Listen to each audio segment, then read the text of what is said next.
Back with our series, The Power of Water. And this morning, Ginger is in Crystal River, Florida, with a real success story for the manatees that make the river their home. Hey, Ginger. George, it is not often I get to tell you a climate or environment story with a happy ending or a solution that's happening now, but this one has all of it.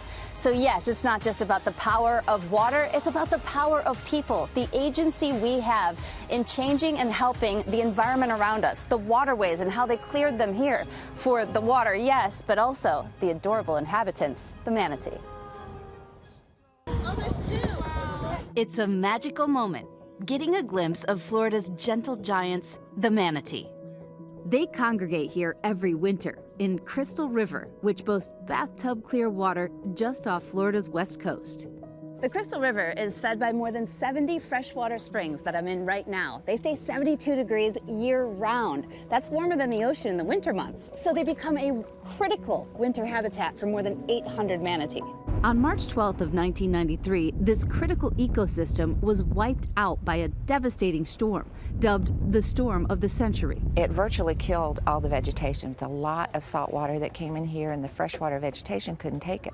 It has taken decades, fueled by community advocates and more than $40 million in funding from the state and private donations. The river has been restored to pristine conditions after removing 400 million tons of debris and other detrimental material and stabilizing the shoreline to protect the area from future monster storms. Not to mention planting a lot of manatee food. How much is a manatee eating on a daily basis? I believe the statistic is that a manatee can eat about 10% of its body weight a day. So you got to think, if it weighs 1,200 pounds, that's 120 pounds of grass. They have quite the appetite. To satisfy that appetite, more than 450,000 clusters of eelgrass have been planted underwater by hand, creating more than 300 acres of manatee food. I got to help plant the last batch.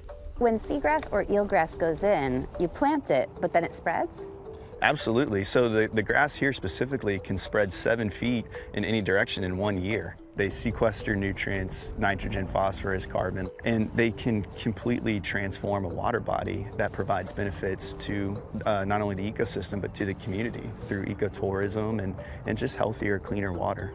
While Crystal River is a shining example of a habitat restoration, manatees elsewhere are threatened by speeding boats and, along Florida's east coast in the Indian River Lagoon, starvation. Excessive pollution from development, leaking septic systems, and agricultural runoff have all caused massive algal blooms, killing off the seagrass that manatees rely on. In 2021, a record-breaking 1,100 manatee deaths were recorded statewide, and another 800 in 2022. While the number of manatee deaths has decreased this year, experts say they're still at high risk. Ready? 1, 2, 3. Groups like Zoo Tampa rescuing and rehabilitating more than 300 of these lovable creatures. I got to join in and release 2 of them. Look at her go! Look at her go! Would you consider this release a success? 100%. Their story isn't over. We will continue to watch to ensure that these animals continue to stay safe and they continue to do the things that they need to thrive.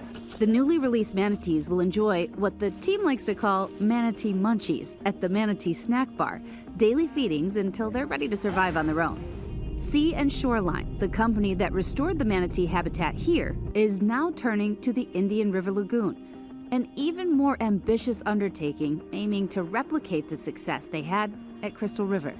Once you fix it, you don't want to let it go backwards. You have to make people care by showing them what it could be and what can you do to help. Right off the front of the boat, we have a manatee mom nursing a manatee baby. It is the sweetest thing to see.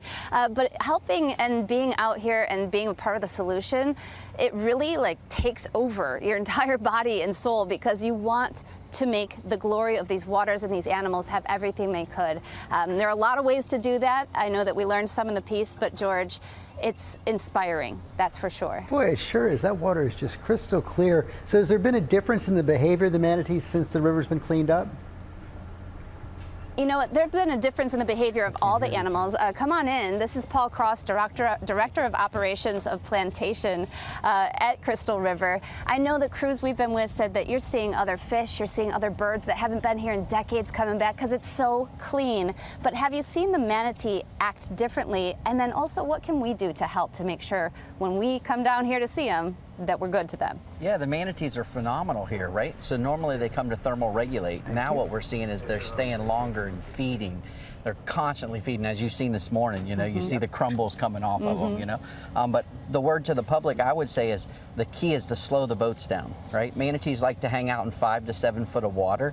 That's where we like to boat. You know, so pay attention to your signs, slow the boats down whenever you can. Because that's really how they get hurt. And then, of course, the fertilizer, as we just learned in the piece, you know, fertilizer is one thing that we all have agency over, and that is what creates algae that then takes over their food source. So we're going to keep looking for mom and baby out here, guys. Thank you, Ginger. Boy, that was really something, wasn't it? It was great.